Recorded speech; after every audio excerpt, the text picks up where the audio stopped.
Yarsada dari kelas 2B Stikes Bakti Mandala Usada Selawi. Tujuan saya membuat video ini untuk memenuhi tugas mata kuliahan toksikologi. Yang pertama ialah toksikokinetik. Apa itu toksikokinetik? Toksikokinetik adalah ilmu yang mempelajari ketika zat toksik atau pengaruh tubuh terhadap zat toksik terdiri atas sederetan proses yang disingkat dengan ADME, yaitu absorpsi, distribusi, metabolisme, dan ekskresi. Selanjutnya, pada proses biologik yang terjadi pada fase toksikokinetik umumnya dikelompokkan menjadi dua, yaitu proses invasi dan proses efesi. Dalam proses invasi dibagi menjadi tiga, yaitu absorpsi, transport, dan distribusi. Lalu proses efesi dibagi menjadi empat, yaitu eliminasi, ekskresi, metabolisme, dan konsentrasi plasma. Lalu saya akan membahas proses evasi dibagi. Lalu pada proses invasi dibagi menjadi tiga. Yang pertama ialah absorpsi. Absorpsi ditandai oleh masuknya xenobiotika atau tokson dari tempat kontak atau paparan menuju sirkulasi sistemik tubuh atau pembuluh limfa. Absorpsi didefinisikan sebagai jumlah xenobiotika yang mencapai sistem sirkulasi sistemik dalam bentuk tak berubah. Tokson dapat terabsorpsi umumnya apabila berada dalam bentuk terlarut atau terdispensasi molekul. Selanjutnya ialah transport. Transport xenobiotika lewat membran sel. Penetrasi xenobiotika melewati membran sel dapat berlangsung melalui difusi pasif, filtrasi lewat pori-pori, membran poren, transport dengan perantara molekul pengemban, dan pencaplokan oleh sel pinositosis. Selanjutnya, proses distribusi. Setelah xenobiotika mencapai sistem peredaran darah, ia bersama darah akan diedarkan atau didistribusi ke seluruh tubuh. Dari sistem sirkulasi sistemik, ia akan terdistribusi lebih jauh melewati membran sel menuju sistem organ atau ke jaringan-jaringan tubuh. Distribusi suatu xenobiotika di dalam tubuh dapat dipandang sebagai suatu proses transport reversibel suatu xenobiotika dari satu lokasi ke tempat lain dalam tubuh.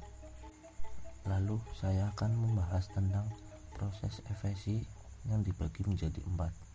Yang pertama ialah eliminasi. Eliminasi suatu xenobiotika dapat melalui reaksi biotransformers atau metabolisme, atau ekskresi xenobiotika melalui ginjal, empedu, saluran pencernaan, dan jalur ekskresi lainnya seperti kelenjar keringat, kelenjar mamai, kelenjar ludah, dan paru-paru.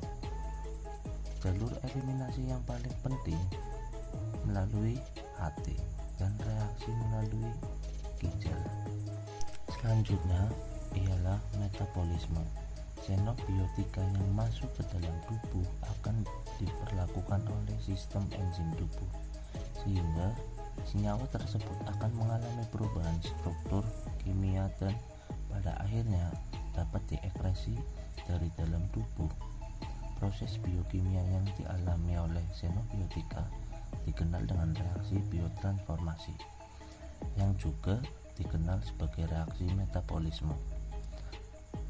Metabolisme pada umumnya berlangsung di hati dan di bagian kecil di organ-organ lain seperti ginjal, paru-paru, saluran pencernaan, otot, kulit, atau di darah.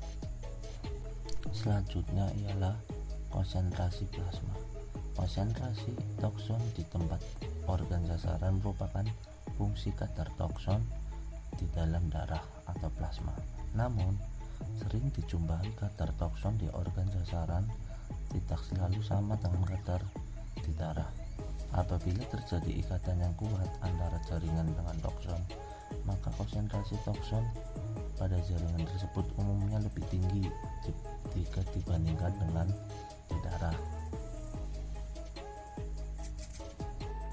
Selanjutnya, saya akan mereview sebuah jurnal yang berjudul Efek Toksik Formalin Terhadap Gangguan Fungsi Hepar.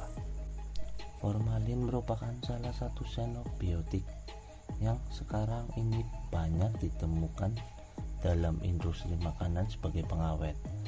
Jelas, kimia formalin dapat memacu terbentuknya senyawa reaktif oksigen spesies atau ROS dan proses hipoksia hipototoksik. Hepar merupakan organ yang memiliki kapasitas metabolik tertinggi dibandingkan organ lain.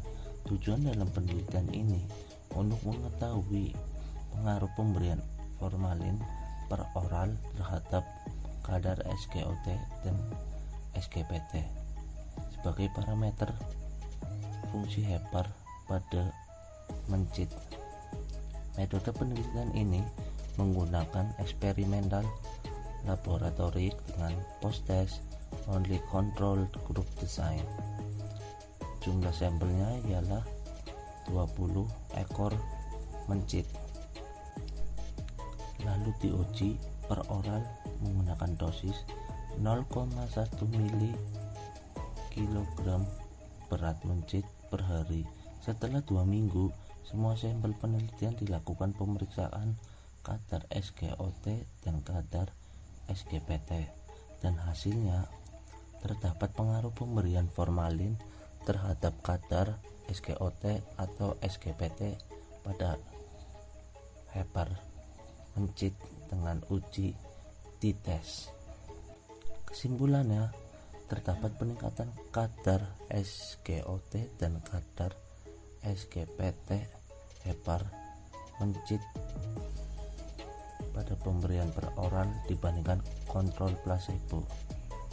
Kurang lebihnya mohon maaf jika ada kekurangan atau kesalahan saya dalam membahas materi ini, mohon dimaafkan. Wabillahi taufiq walhidayah. Wassalamualaikum warahmatullahi wabarakatuh.